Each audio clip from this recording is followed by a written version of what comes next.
Can you tell us what the hardest thing that you've overcome and how you've turned that trauma to triumph? 20 years ago, I was getting my Spanish degree. So I was studying in South America, in Ecuador, alone. One night, I was drugged, raped, and left alone in an abandoned home by my Spanish professor there in South America. And I woke up on a dirty mattress on the floor and kind of saw little flashbacks from the night before of being blacked out and then throwing up, and he's standing over me, and just really, really horrible. What is some advice that you would give to, let's say, your younger self? I would say you are going to go through some really hard times, like things you can't even fathom, but just dig through. You will come out so much stronger on the other side, and then you are just going to fly.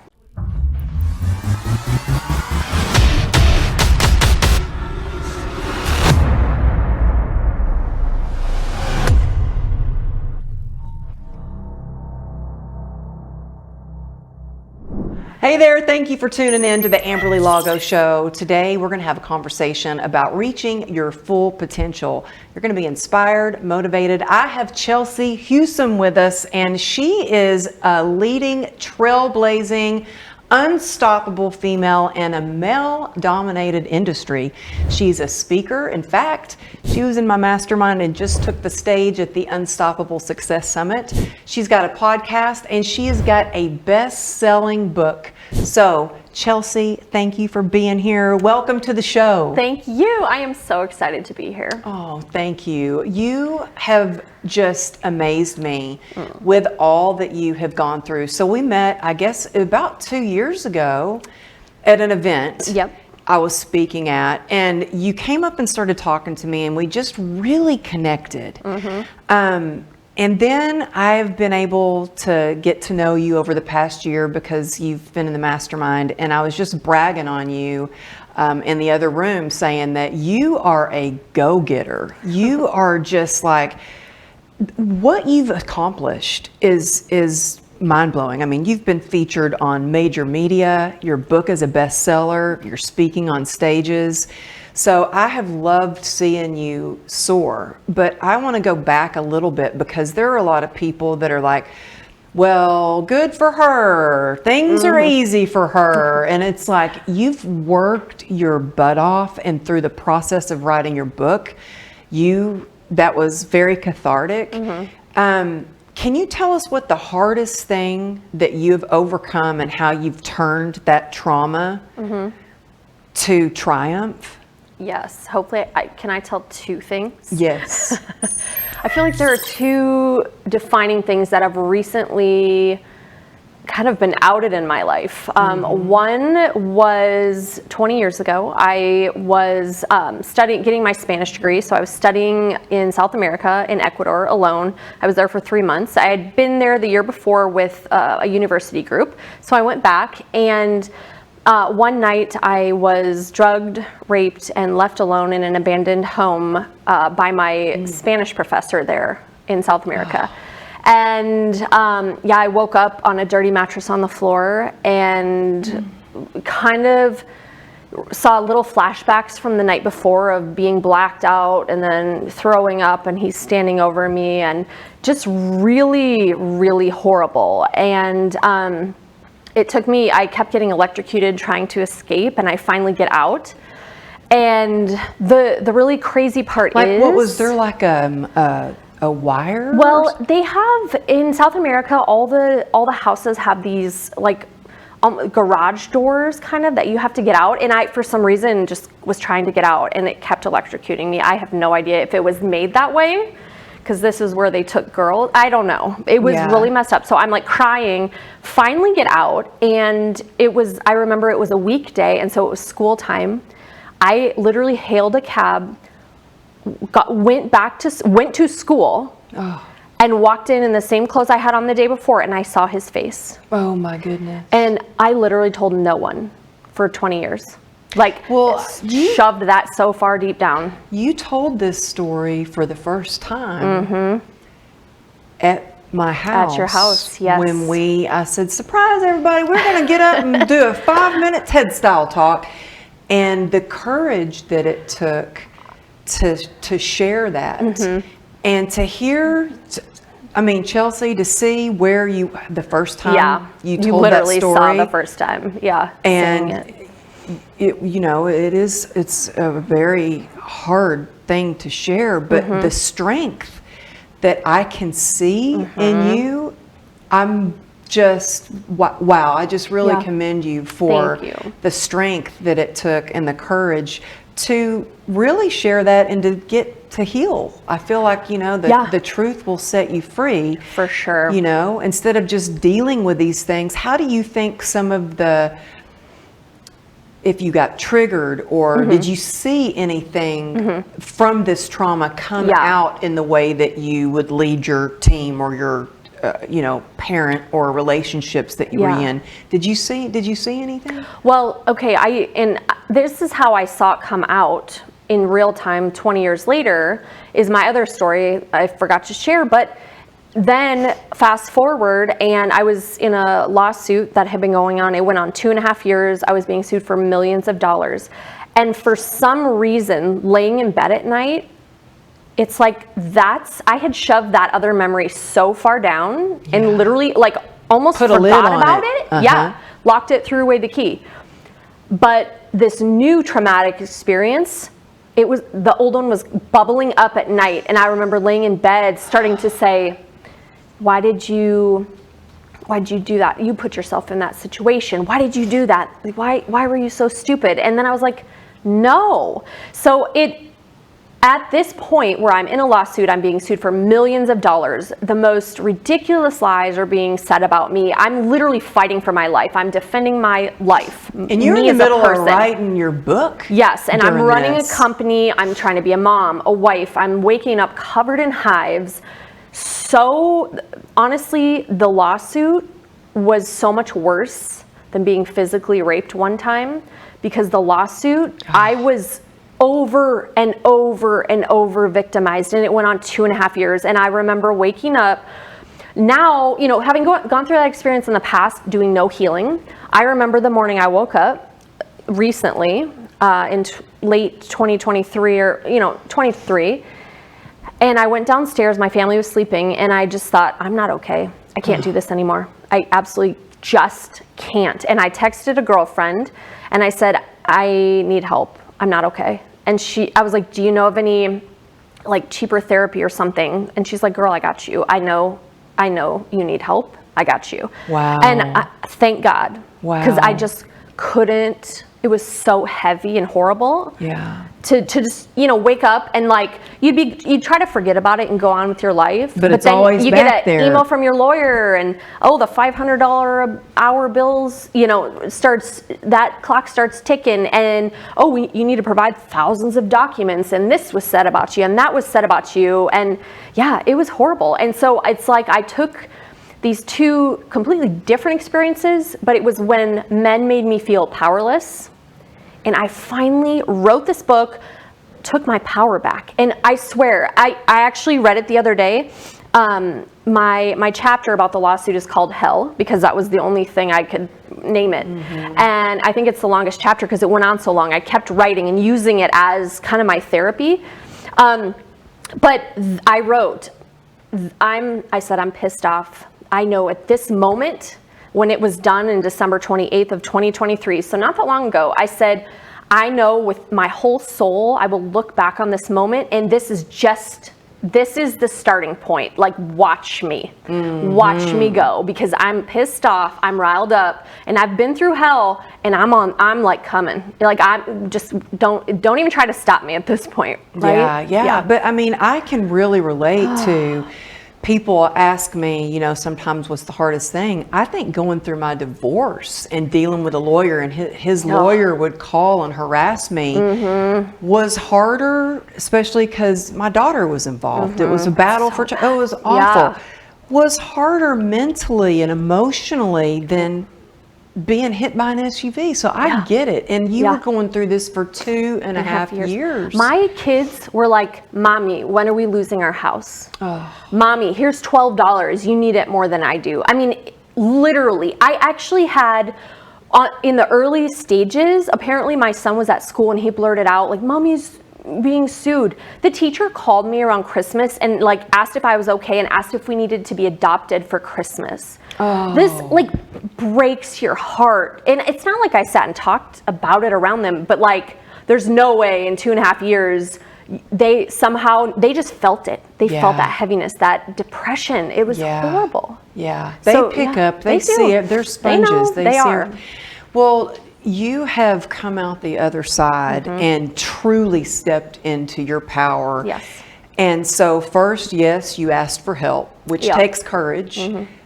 What has enabled you to be resilient and to step into your power? Because there are people out there that they're struggling. They want to, but they just feel like life is hard. Maybe it's their finances, maybe it's their relationship, maybe they're getting sued. Who knows? But how do they dig out and become resilient and rise above? Yeah. So what I've learned in talking to people, and the one guarantee in life in this human existence is we will go through adversity, we will go through hard times. We've had so many conversations about things we've been through. Everyone I talk to, if you're not going through it now, you're going to go through it again soon. It's just guaranteed. What I learned through this last thing from the lawsuit was now as a 41 or 40-year-old woman, I know myself, and I was looking around saying, I am not okay. And really what I had to do that, besides asking for help with a therapist, that helped me the most, was looking at my habits, looking what I was doing, and knowing I needed to give myself some grace and be a little gentle on myself at that point, because I was already just struggling so hard. It was saying, okay, you're when you're in a hard time, you want to come home and drink a bottle of wine and, emotional eat, whatever. But that's also making you feel like crap. And when you're already feeling like crap because you're in a tough time, that stuff isn't helping. Get rid of it. Go to bed early. I would sometimes, it's 8, I'm like, peace out. I am done. I am exhausted. I literally need to just go to bed and reset. Moving my body, getting out. Me, it's like taking my dog for a walk. I remember those days. It was like I was crying in my office because I'd get another email from my lawyer, and I was like, get the dog, and I would go breathe the air and look up at the sun and be like I had to just get out, change scenery, right? And it was looking at the habits and what was draining your energy, then get rid of it now. That is so not helping you when you're going through it. And then, what are you like? Are you eating healthy? Are you moving your body? Are you saying no to all those maybe meetings that you really don't need to be at? Or I didn't need to be going to construction events 3 times a week at night. I was exhausted. I needed to be resting. So for me, that was so big to look at what I was filling my time with and what my habits were. Instead of just busy work. Yeah. What is really... what are your values? What are your priorities? And saying no. You need to say no. Yeah. Especially when you're in it. Yeah. Like, that's not going to help you. And you need to take care of yourself and rest. And if you just need to say no to that meeting and lay on the couch in quiet, do it. That's what you need right now. Yeah. I have to say, this is making me feel better because yesterday I watched Netflix. Me too. It was so great. You did? Yeah. Yeah. In my hotel room. I was like, oh my gosh, I'm watching a movie. I know. Never used to watch movies. Like I was always 7 days a week, just work. And now it's like, you know what? I give myself some grace every once in a while. And I do monitor sleep. Like I do too. Monitor my sleep. I look to see how much REM sleep, deep sleep, restorative sleep that I'm getting. It makes a difference. Now you have, the construction company, especially, it's a male-dominated industry, which is no small feat that you've taken on. And what's interesting is out of 2 women in the mastermind or in the construction industry, how wild is that? That's so crazy. I love it. I love it so much. So I do too. You guys are such powerhouses. What have been some of the biggest challenges, and then how have you worked your way through that? Yeah. I think too, just like business owner challenges, managing people is always difficult. And like for me in construction, if you don't know what you're doing, someone could die. So it's not, like, oh, you put the wrong fries in the order. Like, no, literally someone could die. Oh. You need good people, and my only goal is that they go home safe every single day. So like for me, it's been really cool that I do things totally different than I believe any other company that I've heard of. But like, for example, I knew I needed good people. And if you can imagine at the beginning, walking up to people, hi, I own a construction company. Do you want to come work for me? I'm sure they're like, oh my God, who is this lady? Like, what? Right? But I offered to pay them quite a bit more. I have paid my employees 40 hours a week, whether they're working or not. Wow. So they might be home on a Wednesday just chilling, but I don't care. I need to make sure they're taken care of. They have families and need to put food on the table, right? So to me, that's important. I do pay a lot more, and I pay if they're not working, but I know that means I have really good people, and they know they're taken care of, not worried, oh, is it a slow week, right? So, I mean, that, and then for me, construction, I think I have $80,000 in 60 to 90 day late payments out right now. Yeah. Not even like I bill net 30. It's like not even just the stuff that's current billed. I'm like, okay, everybody, start sending the checks. It's just the cash flow. Yeah, but I don't like having to chase money like that, though. Yeah. I don't like owing money. Yeah, I don't either. I pay stuff right. I hate having any bills. But I mean, and I think we were talking the other day, back when I started the company, that would have been a major issue. Now it's grown and we've gotten, a rhythm. I can handle it. I don't like it. It doesn't mean I'm going out of business at all, but I don't like it. But it's just like the operating expenses are real, and managing people, it's tough. But honestly, that's why you have to be smart about your money. Put like a good month's worth of payroll in a savings account, so no matter, even if they're late, you're good, and hire the right people. Yeah. Otherwise, it's never going to work. It's not going to be successful. Yeah. What do you think is the top tip for being a better leader? I would say just constantly working on yourself, knowing you're not perfect. I am so far from perfect. Like I've had people that I've met and they're like, oh, well, when I met you, I just thought you had it all together and you were perfect. I'm like, no. And now that's like a mission of mine to say, why are we trying to be perfect? Just be yourself. So it's be authentic, be real, be honest. When you mess up, say, I'm sorry, I messed up. And, that's on me. I'm sorry. And constantly learning and growing. And I want to always just be a better person in general. And so I think that helps me. One thing, one of my employees has always said, Chelsea, you're the best boss I never had. He's like, you do not micromanage us. You just let us go, and you trust us, and you know that we know what we're doing, and you just let us go. And he's like, and you actually care about us. So good. I don't want to micromanage. Oh, I don't either. I don't have time for that. In fact, I had somebody on my team, and I'm like, no, it's not my job to babysit you. I will not micromanage. Yeah. No, I'm not going to do that. I like being able to trust that my team's got it, and they are behind the scenes. They're getting it done. Exactly. Yeah, I don't have time. I have a million other things to do. I run the whole company. You're good. Go do your thing. I'm here if you need me. Yeah, but exactly. Go. And he says, he's like, no one cared. He's like, I've worked for all the big companies. No one cared about the guys in the field, but you do. Yeah. You care about us, and that's so different. And I've never had that before. And it's like I send him birthday cards, or he's like, hey, I just see you sent me some money. It's not my birthday. And I was like, oh, it's your 3-year anniversary. He's like, oh, cool, thanks. Or we go out for a big Christmas dinner. We just laugh and have fun. And it's just tiny things, but I tell them thank you a lot, and I'm grateful for you, and I try to do little things that typically I think they don't get from from their male bosses. Yeah. And that's just me, and so it you stands are so out. thoughtful. Oh, you are so thoughtful. So are you. Like, I remember when by the way, y'all, Forward by Amberly Lago. But do you know how many forwards I've written for people and praised for book and didn't really get a thank you? Let me tell you the kind of person that Chelsea is.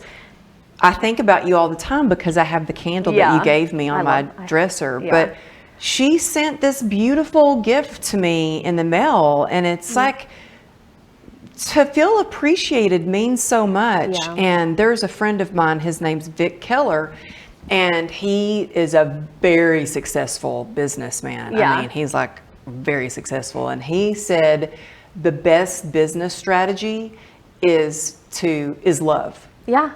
Is love your people. And when you love your people, they want to be with you. They know, they feel it, they want to be with you, you know? And so I think that makes a really big difference. And obviously that's what you do. And it's been recognized as well because you were awarded Outstanding Woman in Business by the Denver Business Journal. Congratulations on that. That's amazing. Thank you so much. Yeah. Yeah. So what does that mean to you? What like, to get this award, how'd that make you feel? It's amazing, and I still don't really realize it, I don't think, but you know, I went to this just wonderful celebration night, but I'm there with women, really top women from Crocs and big companies, and then there's little me. That's, you know, it's so funny to me, but I guess it's cool that I was even recognized, or it's really neat. Little old you, come on now. You are a big deal. You're becoming a household name. Well, thank you. But it's weird to me to be with these really big companies that are, you know, huge, and then I feel like, oh my gosh, what am I doing here? It's just weird. But it's I guess extra cool to me because I have proven that, okay, I started a company with zero business training or education whatsoever. I jumped into the construction field. I was a teacher, and then I got into commercial construction right before I started my company. Yeah. So that was throwing me off the deep end. I had no clue what I was doing. I cried a lot, figured it out the hard way. But I'm proving to everyone that you actually don't need to have a degree in that. You don't even need to be trained in it. You can go hustle and find people that are doing what you want to do. I literally found women in Denver doing, you know, that have construction companies or electrical companies, and I became their friend. And we go have lunch and we talk business and we talk insurance and we talk this stuff that no one else gets. Yeah. And we bounce, or if something happens that's kind of, I really think in my gut I know what I want to do, but I'll call one of those women and I'll say, here's what happened, what would you do? And it's like, yes, she would do the same thing. I found mentors and friends, and so it's just, that's, I guess, what is cool, that I've done it my way.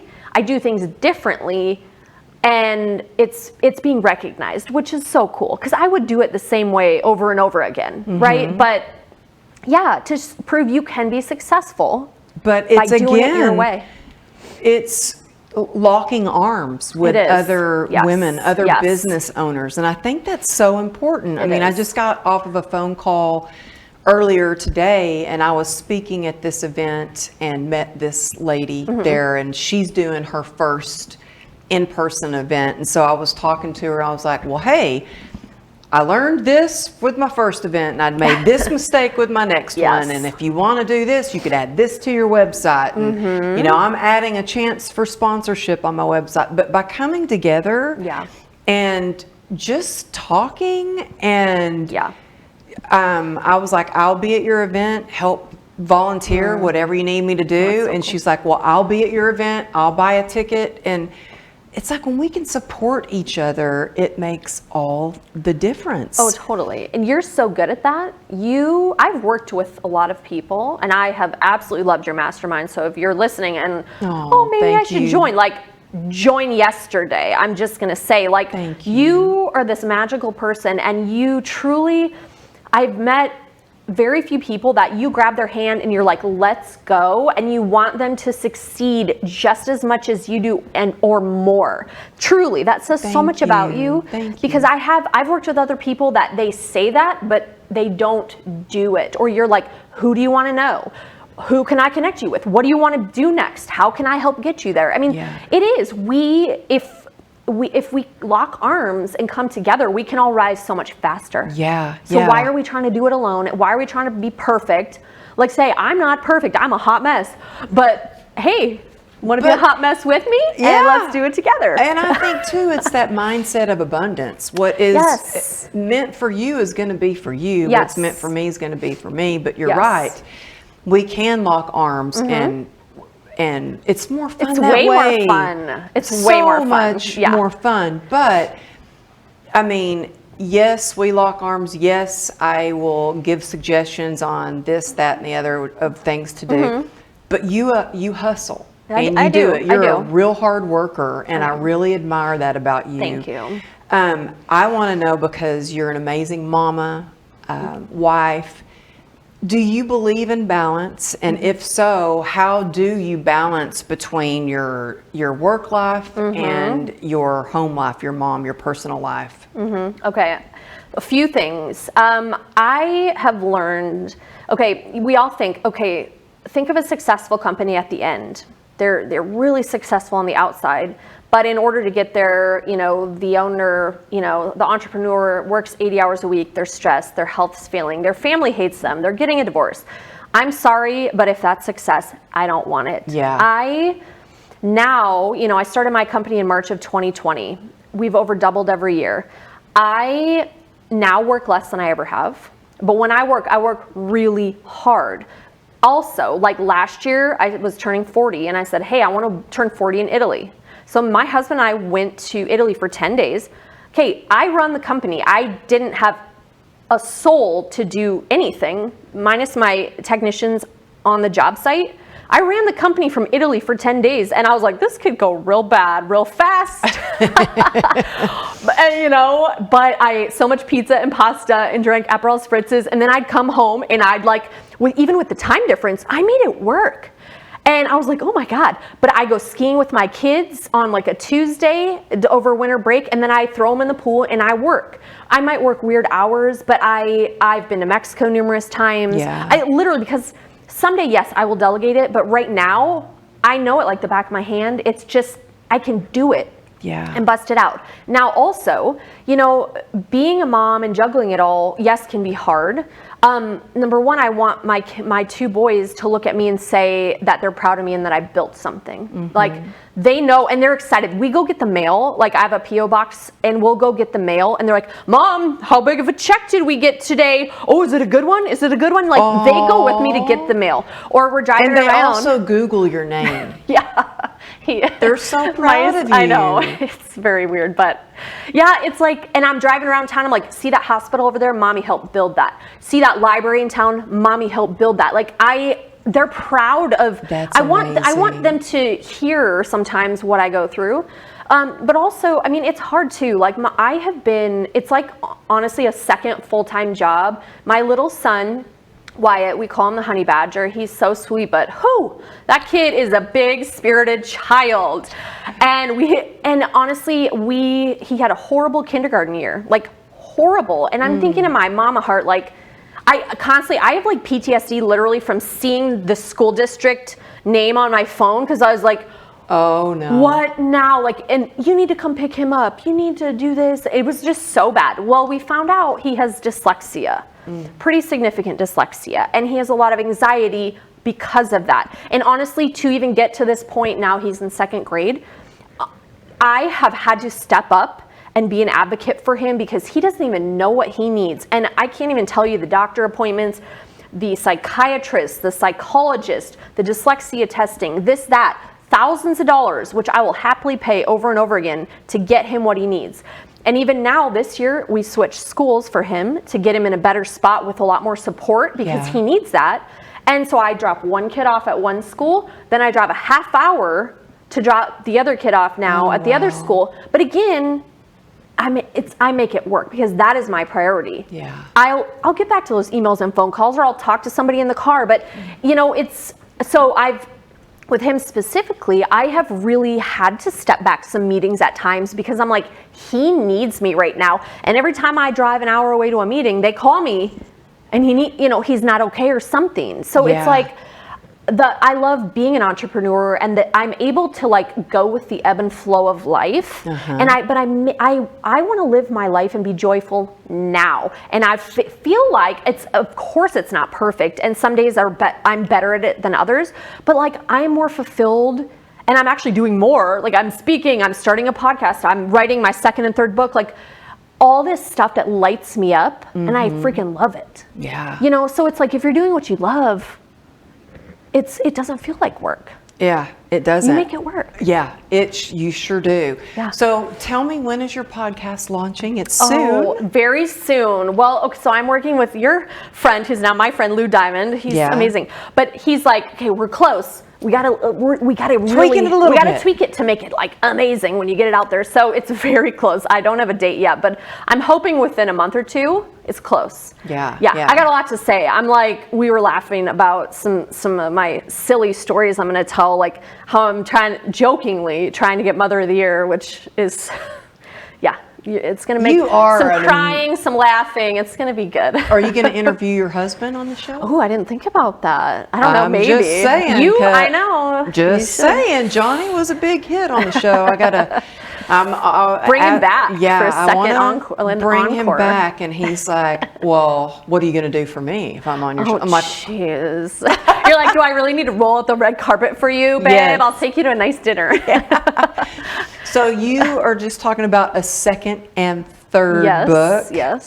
Any ideas on the titles for those, or can't say yet? Well, okay. So my second book that I have been thinking about, and I know I'm going to write it. It's a children's book, which is not my first book is not that, but I want to write it about a bit like, based on Wyatt, my honey badger child, who is the big-spirited child that the world's tried to put in a box, and he simply cannot be put in a box, nor should he, because he will go out and do something amazing someday.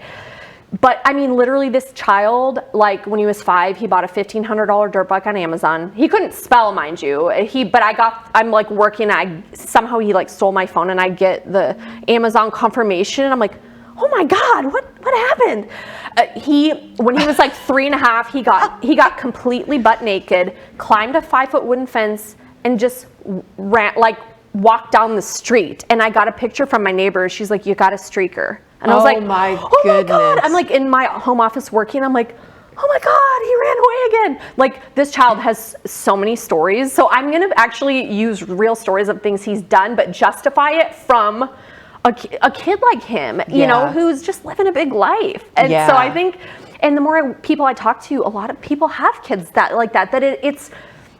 they're maybe not okay, or they're struggling more than other kids. And it's really hard to be a parent of that child. It's emotionally exhausting, and you cry a lot, because all you want is your child to be okay. And when they're not okay, they're not okay. Yeah. You might not know exactly how to fix it, but you just got to keep going until you find out. Yeah. So that's that book. And then my other book, I realized because I've kind of gone into a business and without training and figured it out the hard way and do things my way, I want to write kind of a off the cuff, slightly inappropriate book for women entrepreneurs. I think you should. I have the outline done. I'm like, let's go. Yeah. We need that. And I like learning from someone who has done it. Me too. They've been through some hard times. They've gotten up, they've figured it out, they've made mistakes. And they've gotten. Who's real about it. Like, yes. Yeah, it wasn't perfect. Here's my mistakes. Right? That's who I want to learn from totally too. Not someone who seems to like, I'm perfect. I've got it all together. Yeah. And that's why I like your book so much, Real Vibes Only. That's why I love your book. Who is Real Vibes Only for?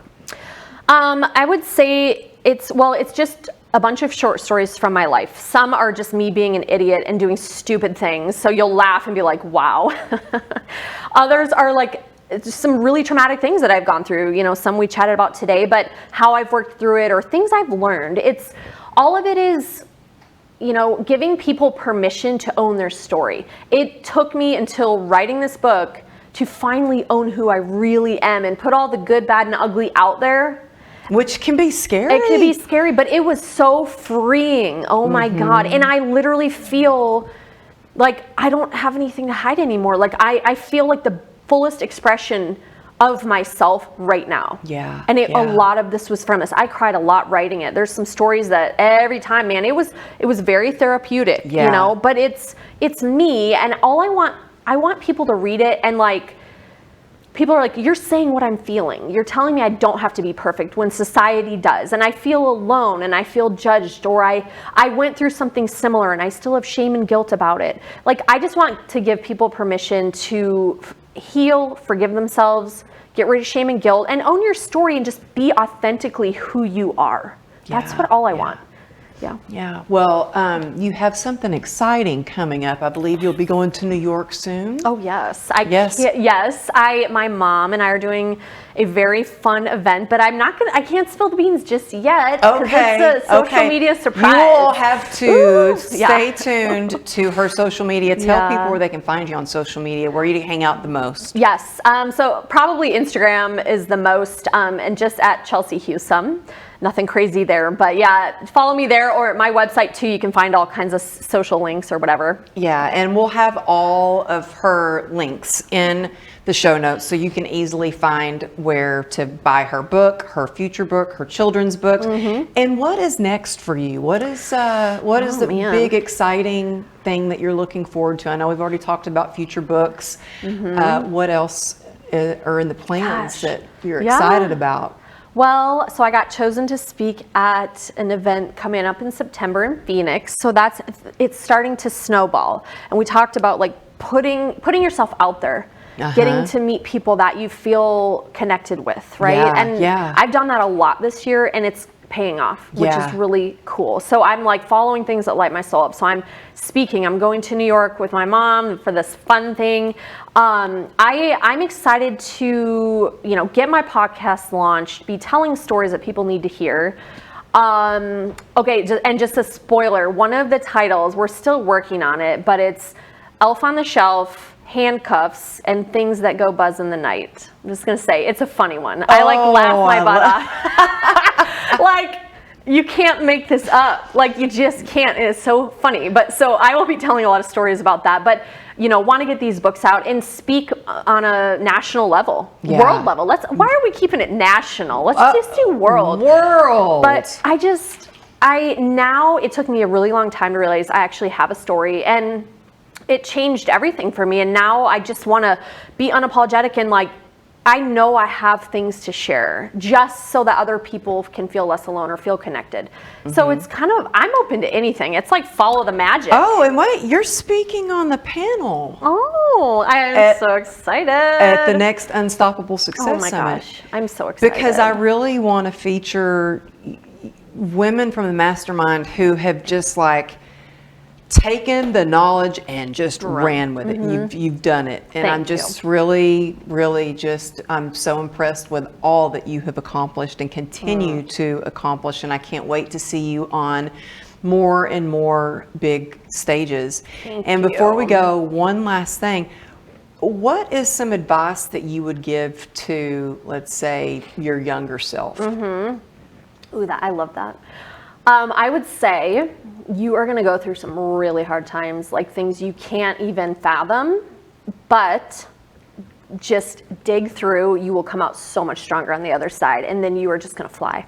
Yeah. You've definitely got some grit, girl. So definitely. Do you. That's why I love you. So I love you. Tell everybody one more time where they can find your book and your future podcast and all the exciting events you have coming up. Yes. I would say my website, chelseahusum.com. My book's on Amazon, but I have everything, all my social links and any news or fun stuff on my website. Yes, and she's just redone her website, and it's beautiful, by the way. Thank you. please take a picture. If you found some value in this, take a picture and share it on your social media. You can tag me at Amberly Lago Motivation and Chelsea at Chelsea Husum. I always like go, Husum. It's hard for me. Yeah, it's horrible.